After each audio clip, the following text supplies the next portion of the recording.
Good evening, everyone.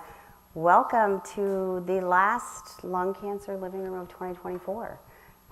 It has been quite a year. I'm so happy to have all of you in the room with us and all of you joining us online tonight, and those of you who may come back and watch us post live. I'm Danielle Hicks, for anybody who might be new to this programming.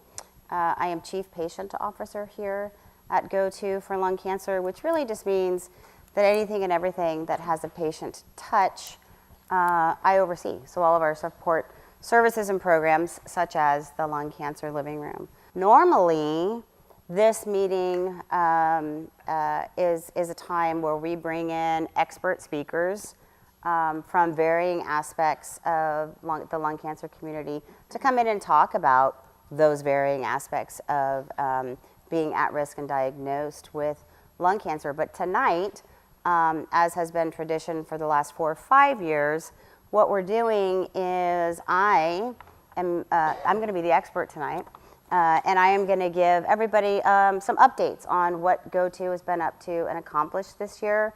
And then we're going to take it back old school a little bit, and for those who feel comfortable, we're going to do an around the room. As you can see, my co-host extraordinaire is sitting with me tonight, Bonnie Adario. Sometimes she's here, sometimes she's not, but we love it when she is, particularly at the end of the year. So a big welcome also to her for being here. We do have a lot of stuff to cover tonight. I'm going to do a lot of reading from this document in front of me, so please don't judge, but my colleagues and friends at GoTo have shared some of their high-level accomplishments this year. I, for one, am incredibly proud of this organization. I will start by saying that I have always and still do believe wholeheartedly in the work that we are doing and the impact that we have on this community. I'd love to see more people access what we have to offer, because they're not all, involving themselves in what we do, and it's such a great thing.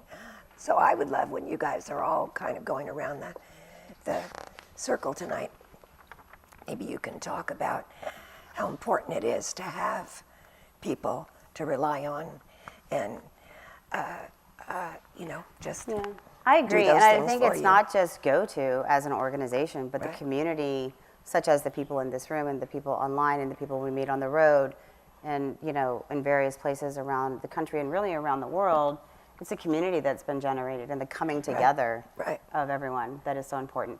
So, as I said, there's a lot to talk about, and I'm going to start with advocacy, which is something that, particularly in the last 6 years, I've embedded more into the work that I do here at GoTo. It was an unfamiliar territory to me. I think you guys have heard me in the past, refer to my basic knowledge of what policy and advocacy work looked like was a little cartoon I used to watch as a kid with a bill hopping up and down, talking about I'm only a bill sitting here on Capitol Hill. That was really the extent of how the intricacies and how all of this stuff worked prior to all of this. And Elridge Proctor, who is a dear colleague of mine who spearheads our policy work, does an absolutely amazing job advocating from a federal standpoint for this community. So our policy work really advocates across the entire continuum of care. Key areas of focus include not only increasing federal research funding, but ensuring access and affordability to quality care and screening, and addressing the needs of those vulnerable, it's always a hard word for me to say, and underserved in our community. And that we do have, as I think most of you know who are no strangers to this organization, a real emphasis on women and veterans. And you'll see on the tables in front of you, and I think you probably have all seen it before, but the incidence of lung cancer in women, particularly never smoking women, is on the rise, and we don't know why. So we really need people to stand up and address it as a public health issue as a whole. So I'm going to start some of our highlights with talking about the Voices Summit, and I know a couple of you people in the room, and hopefully some of you online have attended. This year, we gathered the largest number of, air quote, voices to advocate in Washington, D.C., and to really educate our lawmakers on the needs of our community. We had 38 states represented. Next year, we hope to have all 50, so pay attention. We're coming for you. And we participated in 150 meetings in one day with members and staffers on Capitol Hill in support of all of our issues. We sent out collectively, not we GoTo, but we collectively as a community sent out over 1,000 messages to Congress, and 23 copies of our Hill ad were distributed to members. And for those of you who were there, you might remember these little newspapers that are in every congressperson's office, and we had a big ad in there kind of continuing to sort of shout from the rooftops who we are and what we're doing. We secured another $25 million in federal lung cancer research funding, bringing the total to over $245 million, or almost $250 million for our research community since the lung cancer research pipeline was started by GoTo for Lung Cancer, formerly Lung Cancer Alliance's piece of this, in 2008. So that's nothing to shake a stick at. Advocates who attended the 2024 summit were polled afterwards, and the general sort of feeling from everybody was that the amount of information, hope, and inspiration that they received was a life-changing experience. So in spite of whether or not you love Hill Day and actually walking all over Capitol Hill, talking and being in all 150 of these meetings, it really is quite an experience. We also continued our advocacy work to expand screening eligibility. That would allow another 5 million people to have access to screening. Some of you may remember, and I've said in this meeting before, the American Cancer Society came out saying, hey, we need to get rid of this 15-year, some of the criteria for screening is you have to have quit within less than 15 years. And the ACS said, no. We need to take that out of the criteria. And so we are powering and moving forward, talking to other organizations and trying to work with USPSTF to get that actually into the guidelines, which would open up screening to another 5 million people. So just under 16 million people, as opposed to the 10 right now, that currently qualify would be eligible for screening. And that 16 million people a year is a pretty big number. At the state level, we now have 20 states that will cover, and they've made part of their cancer plan, their state cancer plans, to cover and reimburse for biomarker testing. Obviously, we want all 50 states involved in that, and I can assure you that our coverage reimbursement and policy, our government affairs team in general, is working hard state by state to ensure that that happens. And one last important milestone that is literally hot off the presses from yesterday. Some of you may have already received communications from us about this, the call to action on what has happened right now. But our Women in Lung Cancer Research and Preventative Services Act, that really is intended to bring needed national attention and research to lung cancer's unique and devastating impact on women and our underserved population. I touched on that a little bit ago. The bill passed through the House of Representatives, which is a huge win. And we're now trying to get the bill to the president's desk to get this law enacted. So this is going to take some work. We're specifically looking to enlist constituents from Kentucky, New York, Louisiana, and Vermont. So we're asking everyone in those states to consider writing a letter to their senator. And by writing, I mean utilizing our template. We're trying to make it really easy for everyone. There should be a little URL coming up on the bottom third if you're watching from home right now, and something I can share with folks in the room afterwards, because California is important. I'm going to tell you why in a second. We make it really easy for you. So you click on that URL, you find this Women in Lung Cancer Preventative Services Act bill, you click on it, there's a letter, we help you get it right where it needs to be. The reason California is an important state to consider when trying to advocate for this bill to officially be passed is Senator Dianne Feinstein, the late Senator Dianne Feinstein, who actually attended one of our galas many years ago, was a huge advocate for this bill.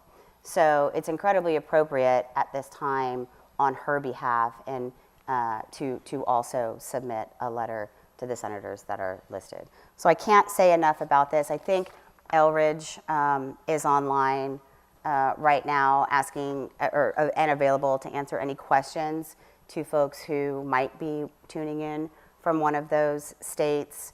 And of course, any questions that come up after you think about it a little bit, I am happy to shepherd over to Elridge. But there is a tight sort of timeline on this. I mean, we need this help now, and by now I mean in the next 3 days. So that's why I'm making such a big deal about it. Last but not least, from a high level, again, standpoint, again, this isn't an exhaustive list. Registration for next year's Voices Summit is open. It closes January 31st. I think we said we had 38 states last year. We would love representation from all 50. I can give a big shout out to my home state of California by saying we always have the largest crew of advocates that are maybe not the largest, but one of the largest states represented on Hill Day. And there are full scholarships available for people diagnosed with lung cancer. So your travel, your airfare, your hotel will be covered if this is something that you are interested in doing. And I highly recommend it, even if you only do it one time. It's quite an experience in DC, again, with fellow advocates storming the Hill, as our CEO likes to say. Next, I'm going to jump into events. So my dear friend and colleague, Jennifer Hughes, who's typically in the room on living room nights, but was unfortunately unable to be here tonight, leads a team of really extraordinary people who run all over this country, hosting things such as our 5K event series, our endurance events, our do-it-yourself sort of events that people, sort of pop-up events that happen around the country, and then our signature events such as the gala. And the overall revenue for the entire Go-To event program is up 20% from last year. And I think that's a testament to the hard work that Jennifer and her entire team do to help. We really consider Jennifer's work not just fundraising, obviously that's a piece of it, but this in community engagement, embedding ourselves in these communities, letting people know we are there for them, giving everyone a day to come together. So I'm really, really incredibly proud of that team. Our 5K event participation was up 3% versus 2023. So that 20% up was only with 3% of people. So it goes to show you what even a small percentage of people, the impact that they can have. And this was one of the really exciting sort of bullets that she sent. We have an endurance program where, for those of you who might have been runners or know people that are, I certainly am not, this is a marathon program. The New York City Marathon is one of the events where people can get bids from us and then they fundraise. And the New York City Marathon set a new record, independent, so just that marathon, in raising over $72,000. And it's the most raised by a Go-To endurance team since the whole program started. This year's Go-To Shine a Light on Lung Cancer program, again, those of you in the room know Katie Morello, who runs this program. And it's really part of our Lung Cancer Awareness Month. Throughout November, there were 255 Shine a Light events that took place, helping to raise awareness, honoring those affected by lung cancer, and bring the communities together, really in support of our cause and support of one another. We're proud to say there was at least one event in every state, including DC, and one in Ireland this year. So we had global Shine a Light events, which is really exciting. Healthcare delivery. So you guys may have heard me in the past talk about this and really referring to it as our Center of Excellence program. So we have been doing, we as Go-To, but our healthcare delivery team, spearheaded by my colleague Joelle Fati, have also been doing yeoman's work this year, and over the last couple of years, sort of shaping what this program looks like. It used to really be, you were a center of excellence in screening and or in cancer care delivery. And she and her team, with the help of others, have really come together and created what is a designation-based center of excellence. So you have to either be excellent in screening or comprehensive cancer care. but you can also apply for all of these other designations. And I wish Joelle was in the room, because don't quote me on this, I think there's maybe 9 other designations, but they are excellent in biomarker testing, excellent in community-based research, excellence in IPNs or incidental pulmonary nodules, which we know too often go unnoticed, excellence in health equity, and it kind of goes on down the line. That is not all her team does, but it is a bulk of what her team does. And this year, we had 23% of the COE Center of Excellence growth, including expansion with another Veterans Affairs facility, and we have over 900 facilities across the country. We launched our healthcare provider website and COE portal, both focused on our programs and services that support frontline community public health and lung cancer providers and partners to help them deliver high quality lung cancer care where people are in their own communities. We held our 10th annual COE Summit in Chicago, which I attended, and it was absolutely fabulous. It was the largest summit to date, with nearly 300 healthcare providers, nurses, and navigator attendees, covering topics by national experts across the entire care continuum. And this is our second year of our lung cancer navigator program. I think historically when we've talked about it, we talk about nurse navigators, but you don't have to be a healthcare provider to be a navigator, right? Like, I'm not certified, I'm not a nurse, I'm not a social worker, but I have been trained mostly in real time on how to help people navigate through the process. So what Joelle and her team have done is really come together to create this lung cancer navigator workshop, which really helps to prepare these folks who are working in their local communities to deliver this high quality care to people both at risk and diagnosed with lung cancer. I am going to move to science and research, and there's a lot going on. For those of you who, again, are regulars to this meeting, it's not often that we're not talking about what's going on in the science or research community in all of our living rooms, and this is just a really quick snapshot. So outside of GoTo, there have been 14 FDA approvals in different subtypes, stages, and lines of therapy for lung cancer just this year.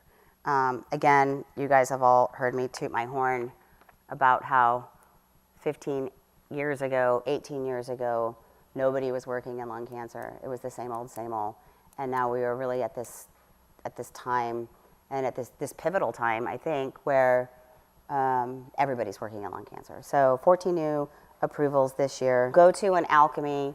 Again, for those of you who are new, Alchemy is our sister organization. It's the Addario Lung Cancer Medical Institute, which is a collaborative consortium of both academic and community centers, really agreeing to come together and play nice in the sandbox, to put it really simply. But rather than working, in their own labs, sort of in their own siloed way, they're saying, okay, where are gaps where we, what gaps can we identify where we can all agree to come together and work on certain projects. So over 250 people were enrolled in GoTo Alchemy research studies this year. Together we launched Spark and Inherit studies, both set up to help identify genetic risk factors or early markers and resistance. You can interrupt me anytime you want, I see you. Okay. Additionally, there were 5 community cancer centers that were identified to test the implementation of in-house next-generation sequencing. So in academic centers, quite often they have the capabilities in-house to run this biomarker testing that you guys hear us talk about all the time. But in community centers, they do not. So they are dependent on outside diagnostic companies. So you have to collect the tissue or the blood, send it off to these outside companies. They run all the tests, send the information back. So we're running a study to see what the turnaround time looks like in the community centers when they actually are able to provide this diagnostic service in-house. Foundational work for Succeed, and please don't ask me what the acronyms are for all of these. I should know them, but I don't. But I do know what they all do.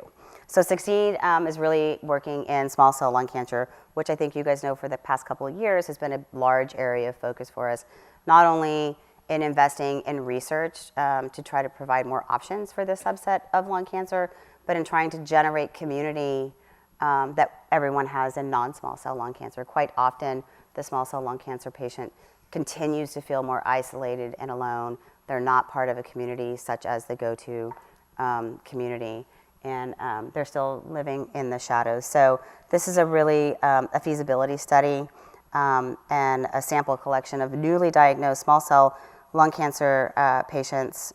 It was late in 2024, and we're going to begin enrolling in 2025. Health equity, we made a commitment a couple of years ago. There are a ton of gaps when looking at what healthcare looks like across diverse populations. So we began partnering with our COE network in 2025 to enroll patients in the Justice study, which, Mom, I know you're familiar with because I took over your spot with the folks down at Moffitt in Florida.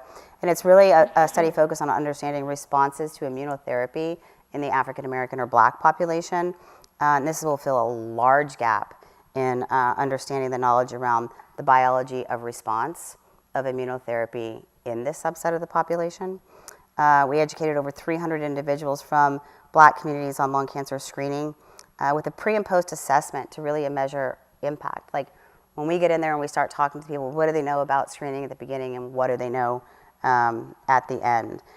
We trained over 100 HBCU students in lung cancer navigation with evaluative measures and fostered 4 new community partnerships to help expand screening and navigation in these communities. In 2025, we plan to engage 300 additional individuals in Black communities to explore treatment gaps and challenges in biomarker testing. So similar to the work that we did in screening, we're bringing up to biomarker testing through education and support initiatives. And simultaneously, we'll be developing a geospatial tool. And this is all where I also kind of feel like it's up in the clouds above me, and I understand all this geospatial stuff, sort of. But really to identify areas within where there's the greatest treatment disparities between the Black and white communities. And we know that there are disparities across the board. But we're really hoping that this will help to provide a future roadmap so that we can pilot programs and with targeted interventions. The lung cancer registry is continuing to grow. I know a lot of folks in here have participated in one or more of the surveys within the registry. We have users representing over 66 countries. The registry is available in, Heather, if you're watching, 6 languages, I think, maybe 9. And we released a new registry survey in 2024 for lung cancer risk, really helping to sort of tie in some of the work we're doing, from a research standpoint, go to an alchemy, what's the patient perspective, tell us what's going on in your life, and how might we be able to pull that together. We launched a new registry platform with an improved user experience, and we are set to launch this new platform, fingers crossed, by the end of this week. And it's really set up so, again, that user experience is better for the person taking the studies, but it's also going to allow you to look at the information you have put in and sort of benchmark it or look at it against aggregated data, de-identified aggregated data from other folks. So you can see kind of how you might be matching up with other people in the registry. Our Lung Match program, if you are not familiar with our Lung Match program, it is one-on-one navigation that runs through our science and research team, but is a sort of dotted line to our patient support services, where our Lung Match navigators will help navigate and walk you through biomarker testing at diagnosis, at progression, some of the biomarker testing reports that come out that are incredibly confusing, not only to the person diagnosed and their loved ones, but quite honestly to the healthcare providers that are reading them. So they'll help navigate through that. And if you're curious about clinical trials, and in my opinion, you should at minimum be curious about them, they can help talk you through not only what a clinical trial is, but what clinical trial might be right for you and where they are in this country. Jumping into patient support programs, which is my sweet spot, we increased our reach into our people at risk and diagnosed populations across all of our programmatic areas. And just to kind of highlight what those are, there are Helpline, our Phone Buddy program, our Health Unlocked online community, both non-small cell and small cell, our publication series, which I'm going to jump into in a little bit, our Gathering Hope, which I touched on at the front, living room. And then we added this year, which you've also heard me talk about, Mind Over Matter, which is a 5-week coping series. We know that outside of all the clinical stuff that people are trying to understand and deal with, there are some coping strategies that we can help with the fear and the anxiety that come along with a lung cancer diagnosis. And Sarah McHale on our team, who joined our team earlier this year,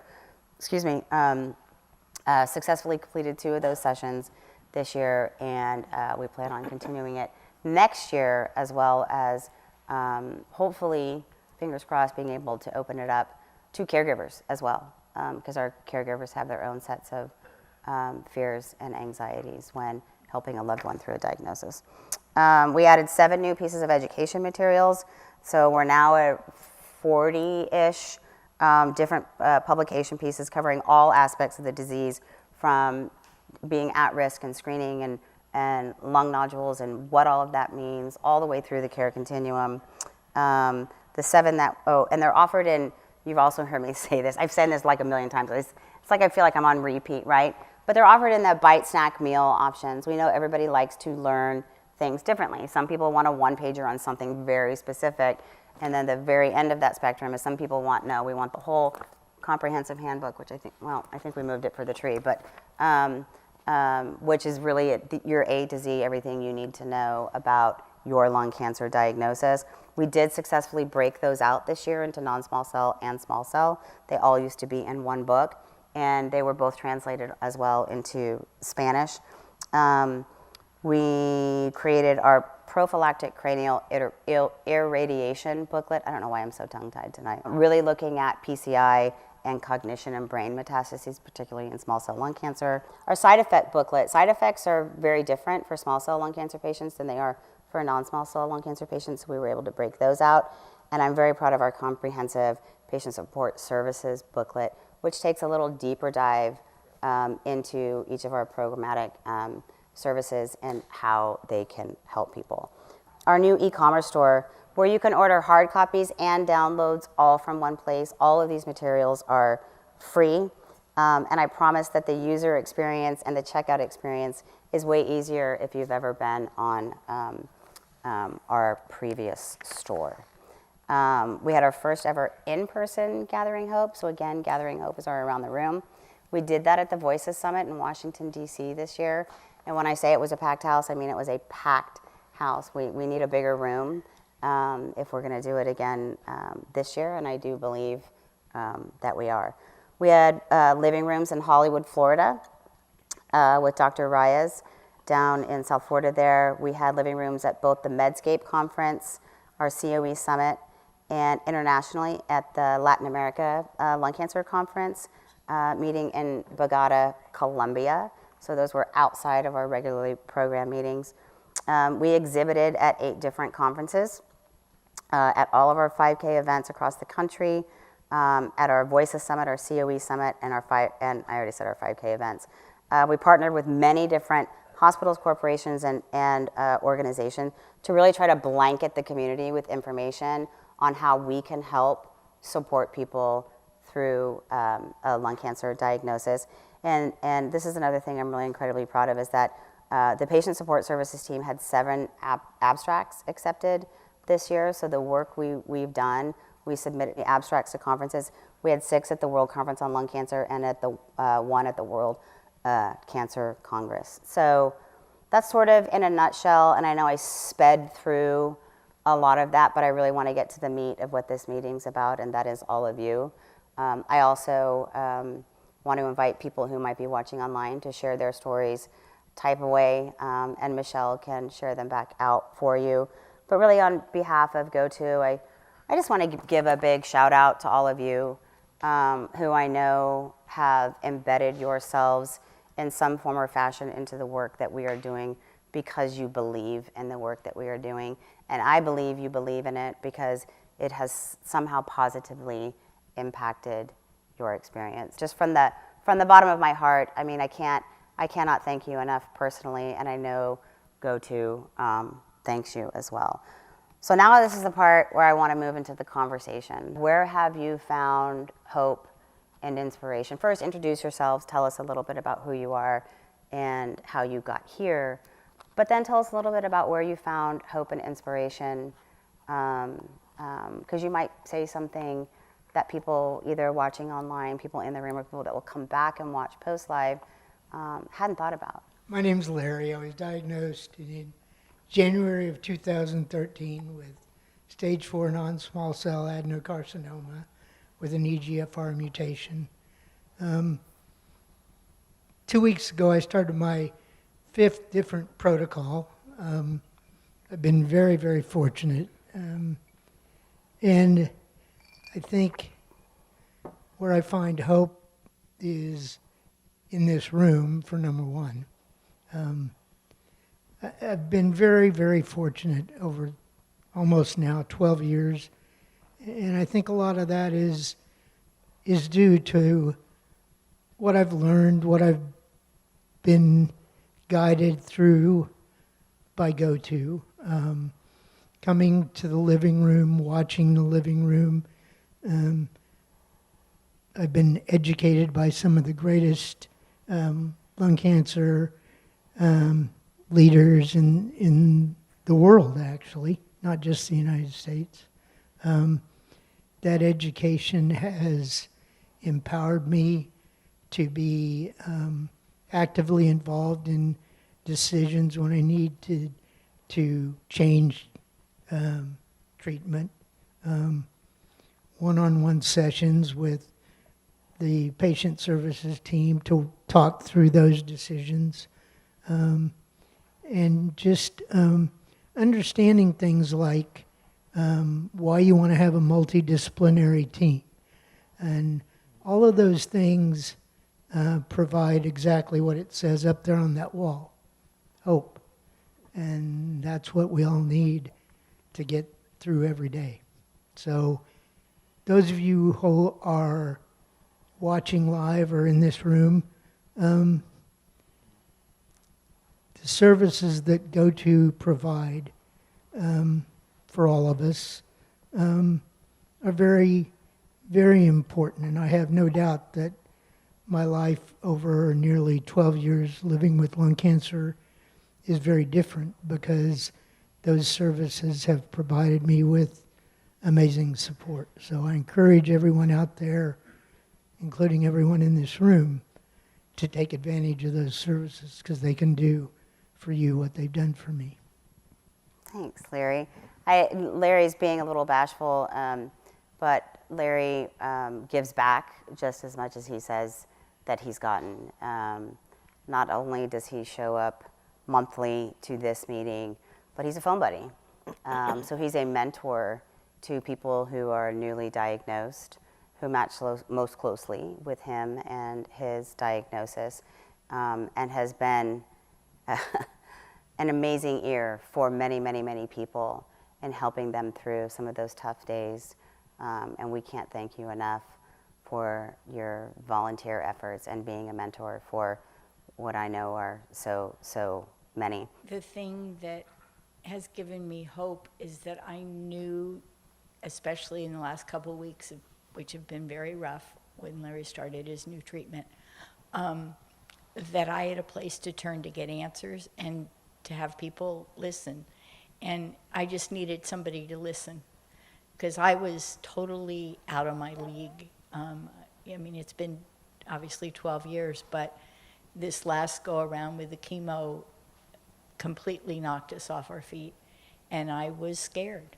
And besides turning to good friends, you guys were all here for us. So I appreciate that. And as a caregiver, I think we need that. It's not just the patient that we work with, it's the patient's families that we work with as well. And we can't forget that. They're equally as important as all the rest of us in this room.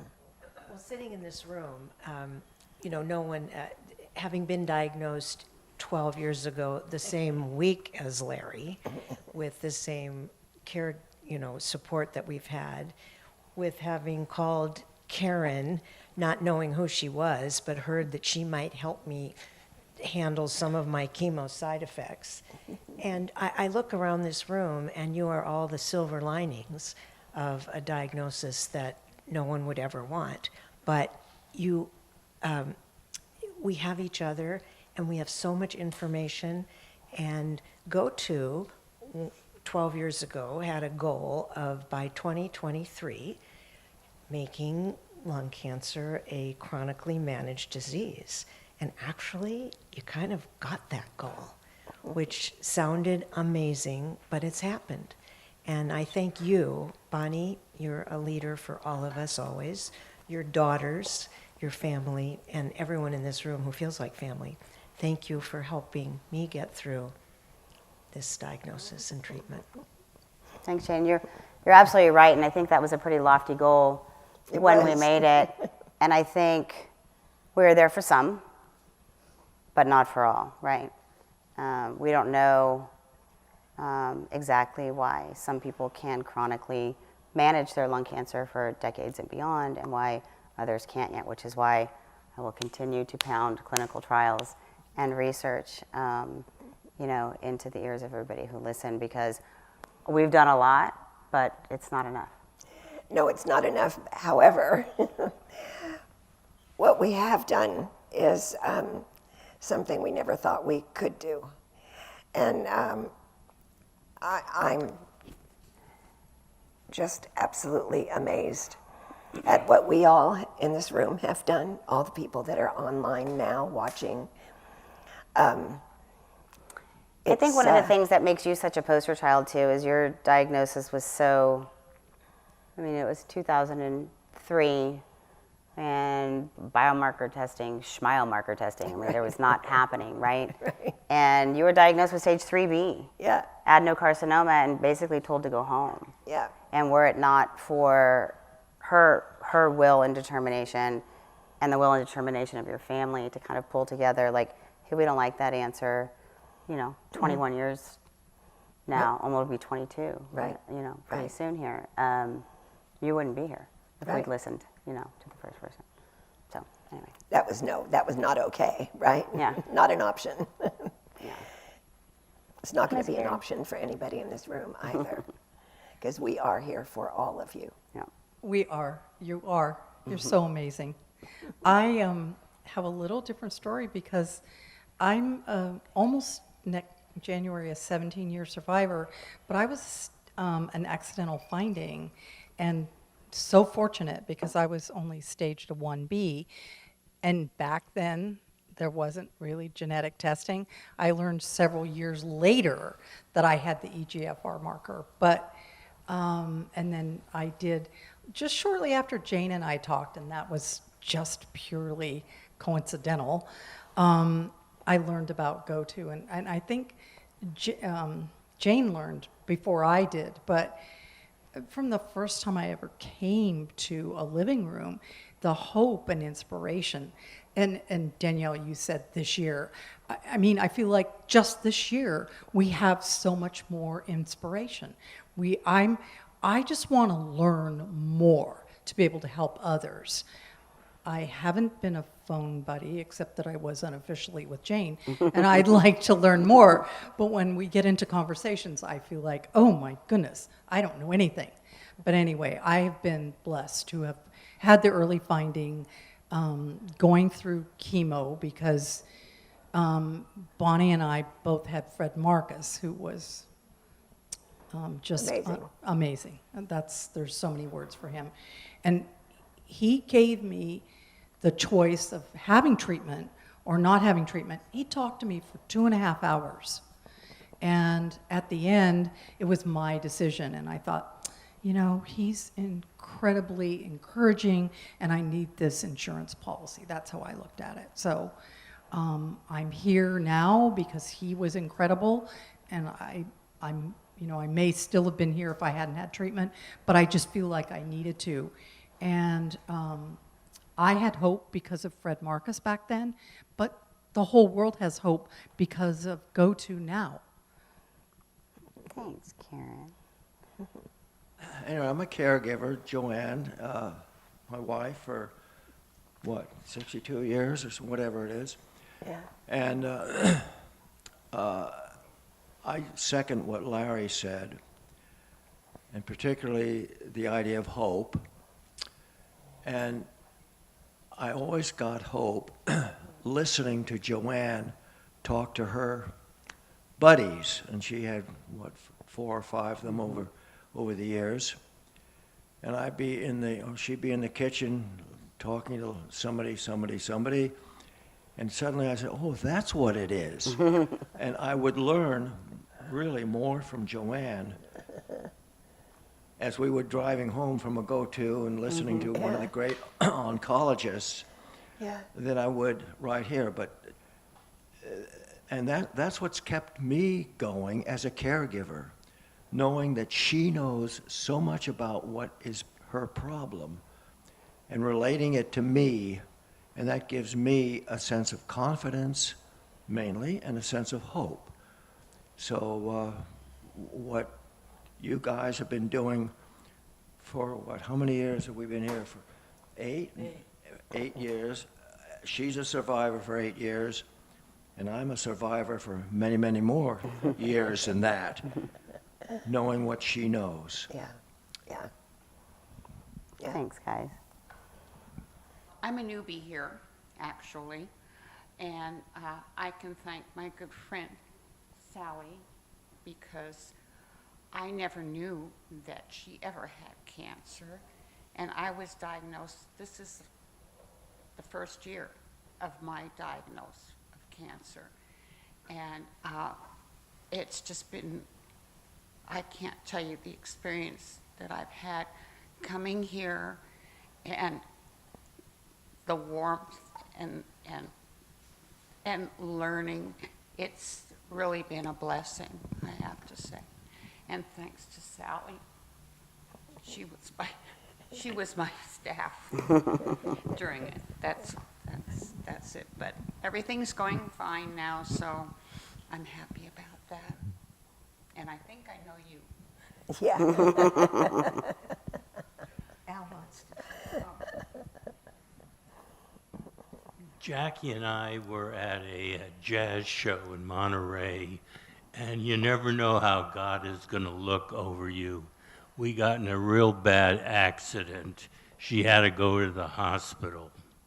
She got in the hospital, and the doctor told her she had some spots. They took x-rays, and what was it? Cancer.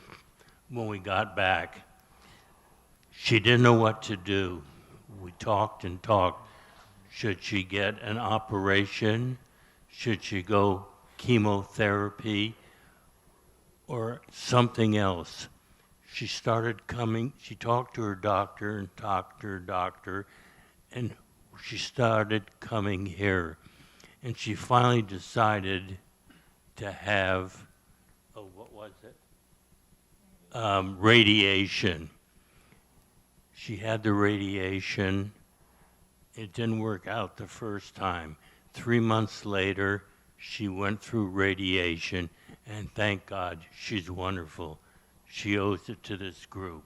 I'm at the opposite end of most of the people here, but my main thing is early detection.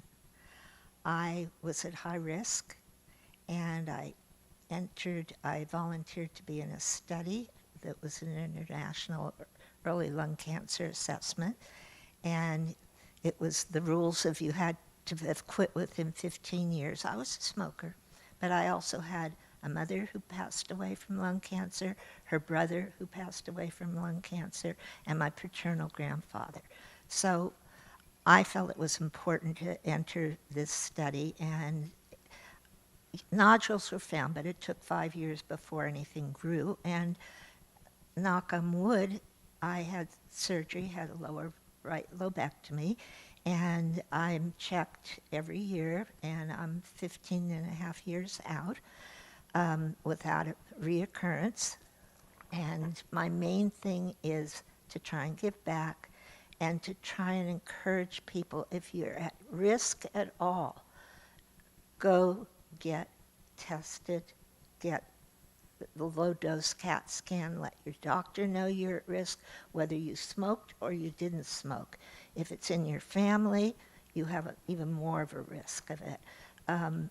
But anyway, then I accidentally found the foundation, and actually Danielle and her sister had a store on Laurel Street, and I had just heard of the Go-To. This was back in 2009, and I saw a sign on the window saying they were closing their store. They were going to go work for the Lung Cancer Foundation. Well, it was the Bonnie J then. And I got so excited, I went right in the store. But anyway, so I've been connected with them ever since. And again, don't put off getting checked if you think you're at all in risk. Thanks, Sally. I'm Tina, and I've been here quite a while, so happily. 14 years since my diagnosis, and I've been so fortunate to not have had any recurrence. And I think I'm one of those chronically managed people, actually, because I am still on Tarceva, daily medication, but it has kept my cancer at bay. So it's all good. It's all good. And from the get-go, coming here, I just felt the hope right off the bat when I didn't have very much. I was diagnosed at stage 3B, and that's kind of grim. And I got the hope and the support and the camaraderie. It's pretty great. I'm happy to be here, and I'm grateful for all of you. And you know, that's actually what newly diagnosed patients want to hear. They want to hear your stories because it gives them hope. Yes. So it's huge. It's absolutely huge. Hello. I'm Tina's husband and supposedly her caregiver, which hadn't been a very hard job for me because there wasn't much care to give. This woman is unbelievable. We had no idea that anything was wrong with her. She went into at Kaiser at the time to see her primary physician. I didn't even know she went to this appointment. And anyway, she had something wrong with her neck, and she wanted to have it checked out. And her primary physician said, we ought to do an x-ray. And so they did an x-ray, and guess what? There was a tumor in her lung, one of her lungs. And we didn't know what the hell we were doing. When she came home, she's crying. I said, what's going on here? And she said, I have lung cancer.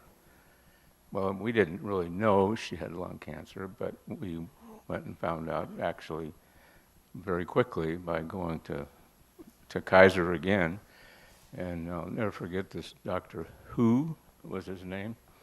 And he said, oh, you need to get tested for EGFR. What the heck is EGFR? But we did that, and she did that, and she tested positive. And he said, well, you know what? We got this fantastic drug called Tarceva that's just the best thing that ever could happen to anybody that's got lung cancer. And she started taking that. And anyway, through a lot of treatment and through a lot of radiation and chemo, she came out of this thing totally clean, and it's been 14 years. And you talk about somebody that has hope. She's the one.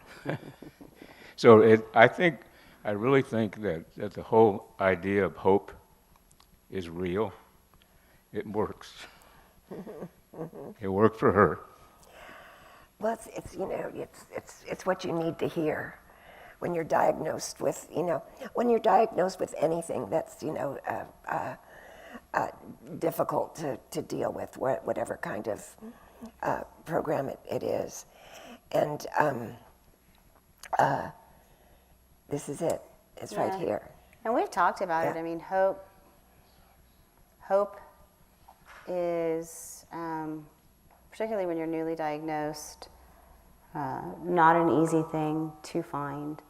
And if programs like this and communities like this and friendships that have built because of programs like this can help drive that hope. And you just said it, sharing, you all sharing your stories so publicly like this, the next person that sees this who's maybe more newly diagnosed, whether they're stage 1, 2, 3, or 4 for that matter, hearing you have lung cancer is a devastating sentence to hear. And there are studies that actually show by what I affectionately call keeping your head in the game, which includes finding hope wherever you can find it, is half the battle. People who can ultimately find the support that they need, not just educational support, but emotional support, the coping skills that are needed on the bad days, they do better statistically. Yeah. So anyway. And the sign here, Hope, we created that and brought it to the gala, put it up there on the stage. We didn't think we were ever going to get it down, We got it up on the wall. There it all is. And at that point in time, we put everything that we had done thus far. Or aspired to do. And it's all there. I'm going to change it up. Some new aspirations up there. So my name is Rick Meyer, and I just passed 10 years. So I'm one of the newbies in the room because, everybody's got me beat except for one. So it's rare I can say that. I try to mentor new people coming in because the story when you first hear of lung cancer is like being hit by a truck. You have no idea what's going on. You're scared, and you think your life's coming to an end. And if you can get past that and be in positions like this with Go-To Foundation, the hope and everything, it makes you feel better about being in the right mindset to keep on going. I mean, when I first got diagnosed, you Google lung cancer. Bad idea. You're going to be dead in 9 months. Really, 9 months. Those numbers have changed since then, but it's because you have to live longer to make those averages longer because more people have to do it. And the technology is so much better today than it was even when I got diagnosed. There was only one med for what I have. I'm ALK positive. The only med for ALK positive when I got diagnosed was crizotinib. Now there are 8 approved drugs, and I'm on a trial drug, which would be probably a 9th approved drug. And that's how far this industry has come with the help of all the people that are involved in it. So to new people, it's really nice to get involved, find a mentor, get a bunch of studying, and learn because the environment has changed so much, even in my journey, which has only been 10 years now, going for another decade.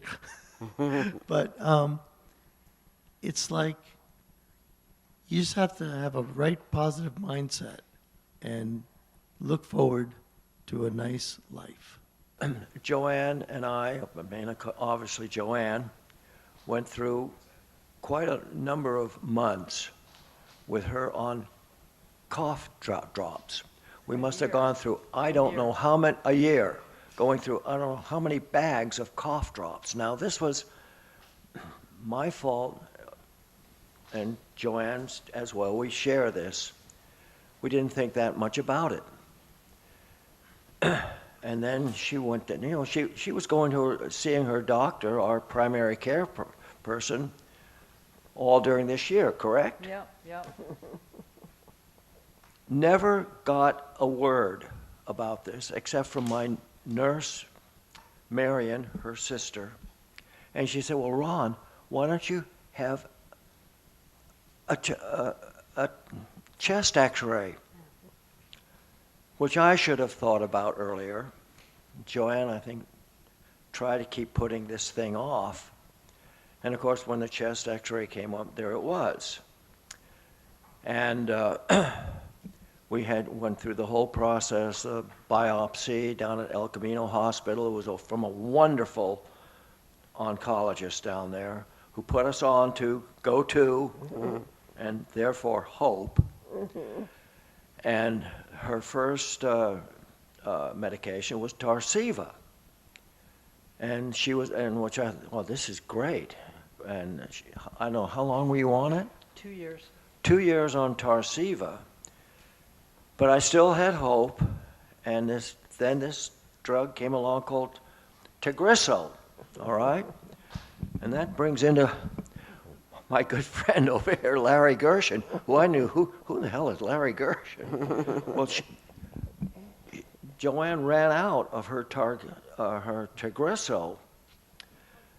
Something was going on with the pharmacy wherever she got it. It was changing hands, or something was bad.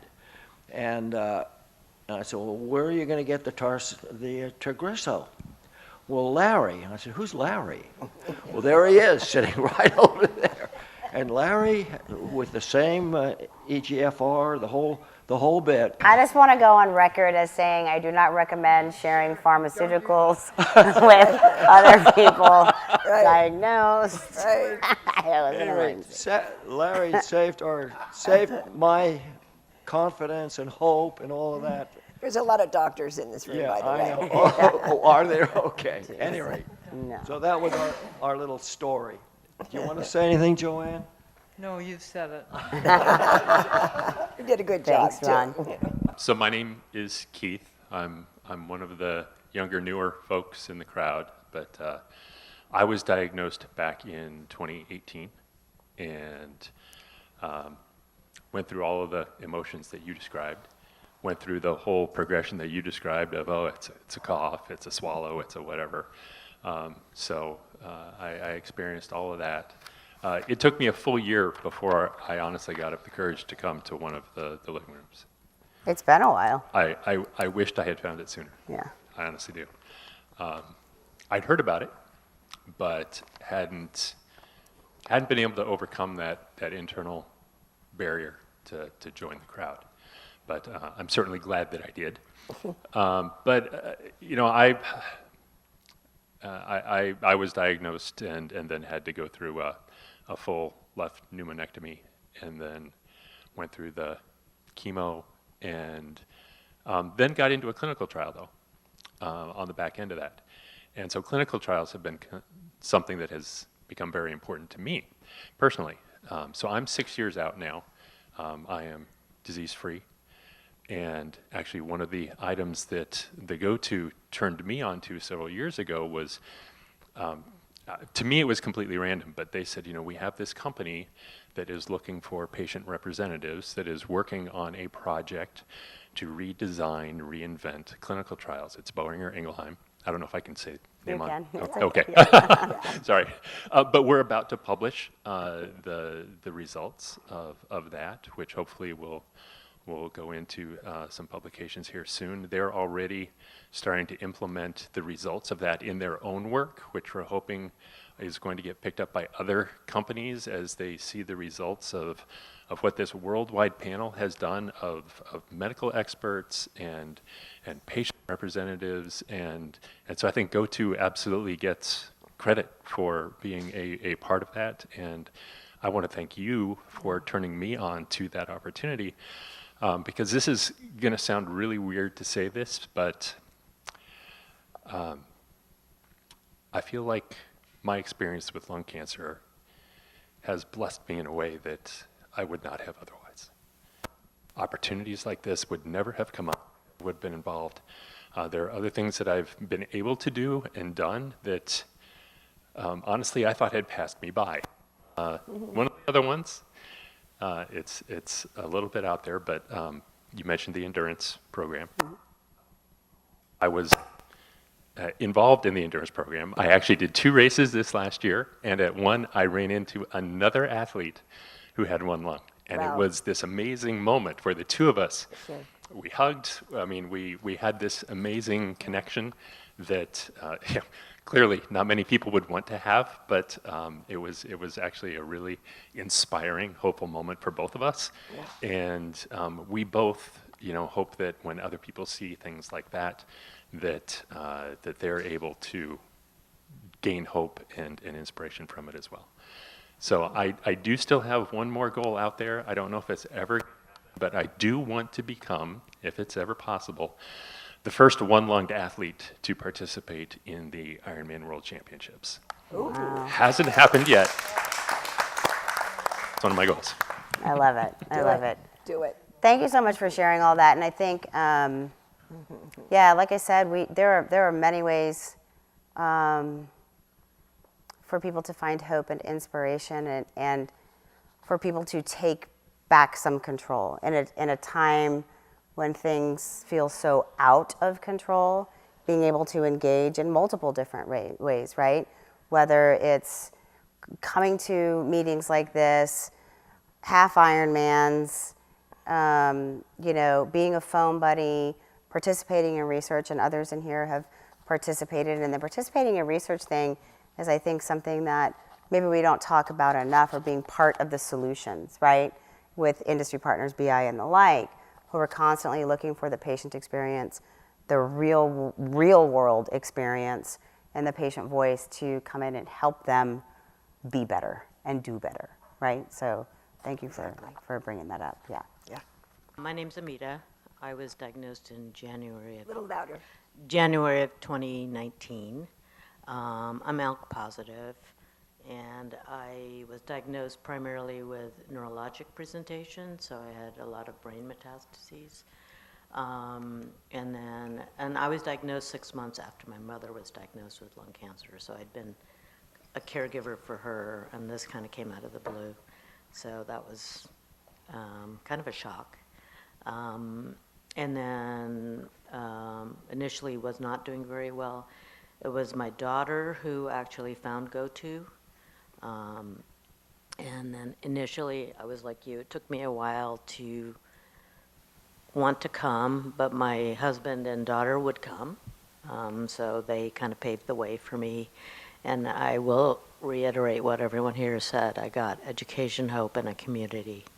And it's been very invaluable. And I've told other people about GoTo just to make sure that people know this is there, whether they avail themselves of it or not. And I think, again, trying to help as much as we can, because it's such a worthy cause. My name is Nitin, and as she said, I'm her husband. And for me, I guess if I were to think of it from a hope perspective, the thing which we worry about most are our children. And we worry about any genetic components within all of this that could get passed down. So one of the hope that we have is the Inherit study that has started. It seems like people are now starting to look a lot more as to how lung cancer gets passed on. Could it be passed on? And what our hope is that over time, that allows early detection, and that the screening is something that is just done as screening is done for other diseases.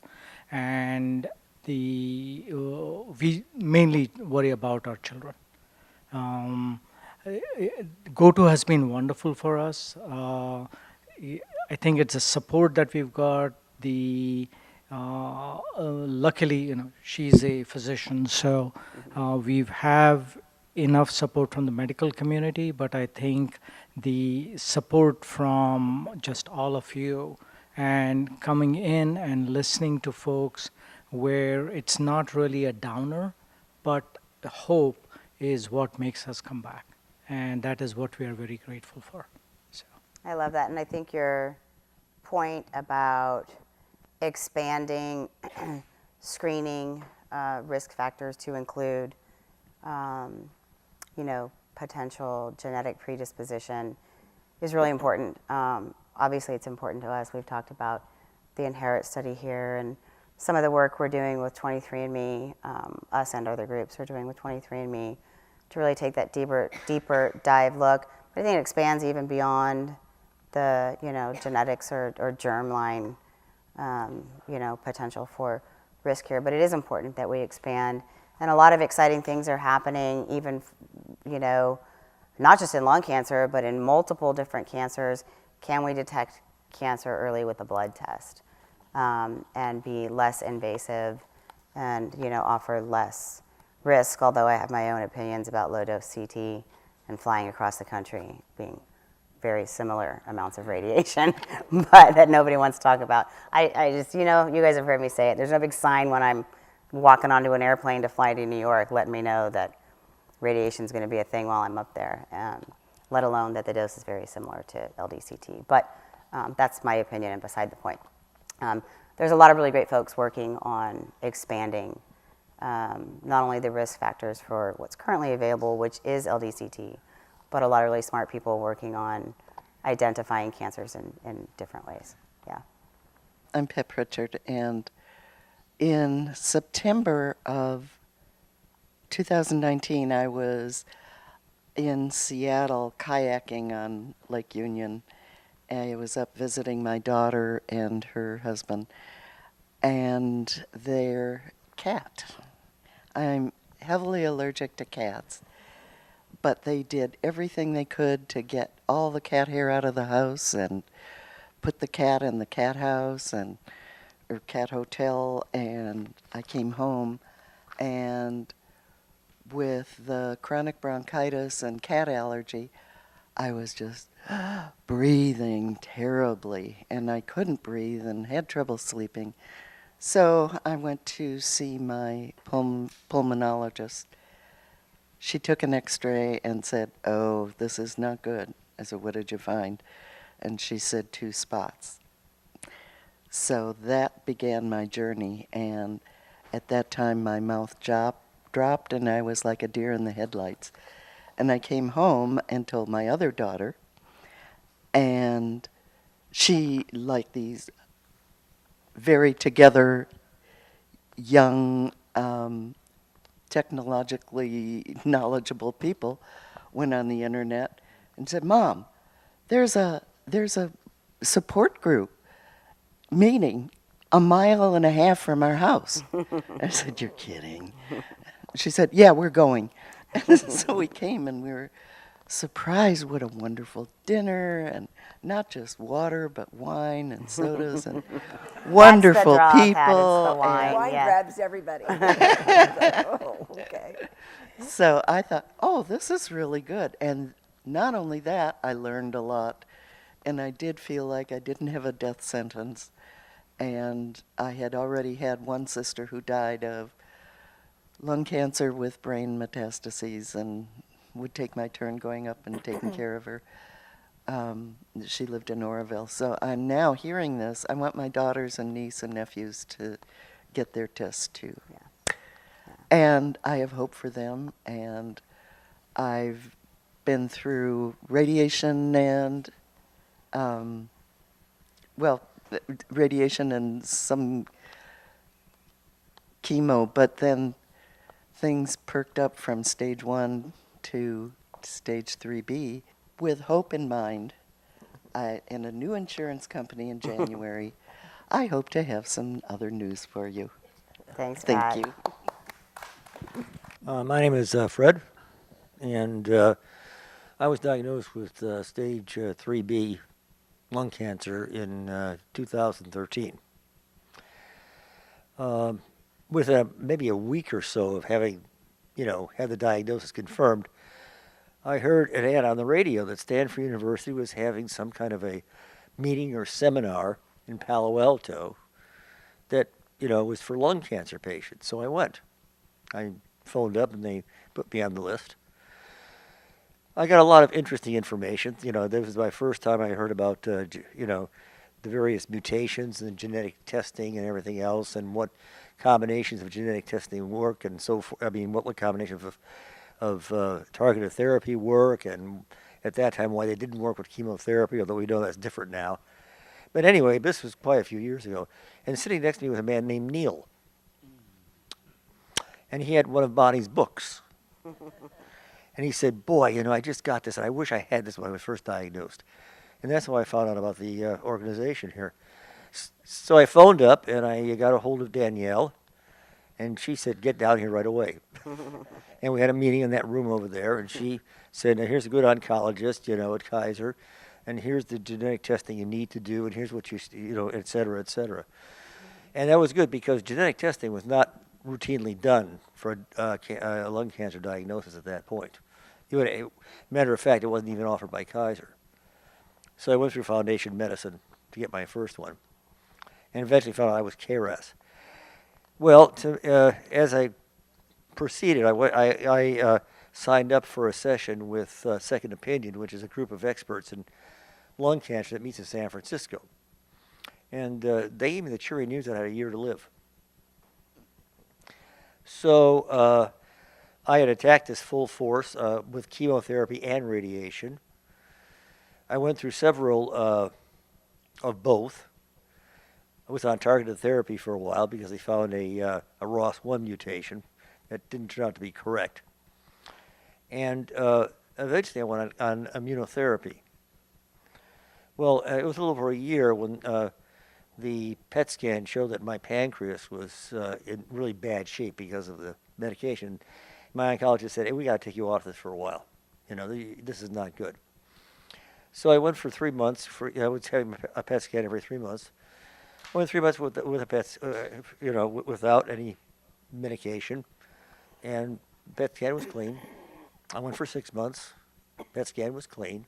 Still no medication. 9 months. A little over a year, something showed up, so I went back on immunotherapy.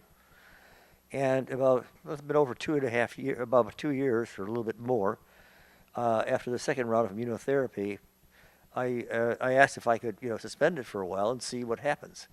And I haven't had any medication since. So I think it was a while back, maybe about a year ago, I told her, Bonnie, that's right, 2023, chronically managed, that's it. Thanks, Fred. So you have to really take the initiative and not believe all you hear, from the experts. For sure. That's it. Okay? That's for sure. Thanks, Fred. So with that, thank you all again so very much for sharing your stories. Thank you to those of you watching online. I hope you loved hearing everybody's stories of hope and inspiration as much as I did. I want to give a shout out and a round of applause to my other friend and colleague at this organization, Michelle Zay. I mean, she really, yeah. And she hates you to do this. Yeah, she's so incredible. Now she's turning red. So you do it more. But I mean, she is, when I say the behind the scenes, she is my right hand when it comes to this programming. She works single-handedly to identify the speakers and the topics and get everybody in here either live or virtually. The Gathering Hope, I mean, I could go on and on and on. TV, all of this stuff. Oh, that was such a loud yawn. Oh my God, yes. And I really could not do this without her. So a huge thank you to Michelle, to Penn Media, who comes in here tirelessly. Again, they come in early in the day and get all of this stuff set up so that folks at home can also be a part of this programming live and in real time. And when we do have speakers, it allows them access wherever they are in the country or in the world, depending upon what time it is, to ask questions of these experts in the field. So thank you to Penn Media, to our very own James Hall, who will take all of this content afterwards, edit it down to a palatable rewatch for anybody who's interested in that. And really the entire GoTo team. I know I walked through really quickly all of the hard work that has happened just this year, but it's just sort of, a very quick peek into how tirelessly everybody does work and how committed everyone is to affecting change in this disease. So thank you to my whole, all of my colleagues at GoTo. And of course, I have to thank our supporters, Amgen, AstraZeneca, Bayer, Boehringer Ingelheim, Bristol Myers Squibb, Daiichi Sankyo, Eisai, Foundation Medicine, Genentech, Johnson & Johnson, Merck, Mirati Therapeutics, Novartis, Novocure, Regeneron, Sanofi, Takeda. Thank you all for all of your support, and we will see you guys in 2025. Thanks, everybody.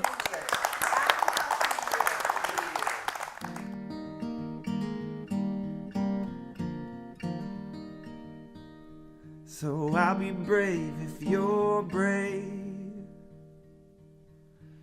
I'll be brave, but only if you're